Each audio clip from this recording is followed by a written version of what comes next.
Kebijakan pemerintah pusat yang akan melakukan vaksinasi COVID-19 dosis ketiga atau booster disambut positif kalangan masyarakat.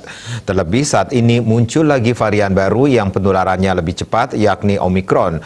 Namun belum ada petunjuk teknis pelaksanaannya ke masing-masing daerah.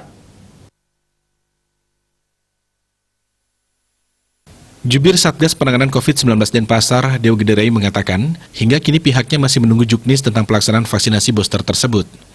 Teknisnya harus jelas dulu, baru nanti direalisasikan di lapangan.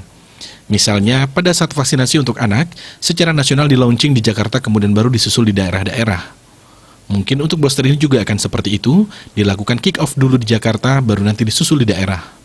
Pihaknya perlu mengetahui siapa saja yang bisa diberikan booster, serta rentang waktunya berapa. Selain itu, jenis vaksinnya juga belum ada.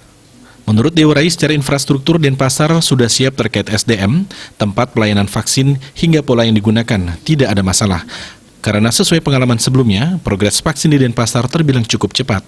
Bahkan, untuk vaksin anak juga lebih awal rampung, dari jadwal yang diperkirakan selama 3 minggu. Seperti diketahui, rencananya vaksin booster ini akan diberikan ke kelompok usia di atas 18 tahun sesuai rekomendasi Organisasi Kesehatan Dunia WHO. Adapun kriteria kabupaten kota yang bisa melaksanakan vaksinasi dosis ketiga ini adalah memiliki cakupan vaksinasi COVID-19 sebanyak 70% untuk suntikan dosis vaksin pertama dan 60% dosis vaksin kedua.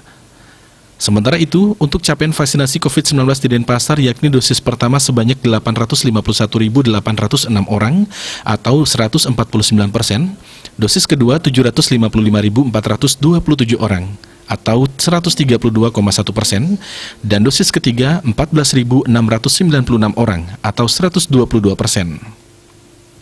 Asmar Putra Bali Pos melaporkan.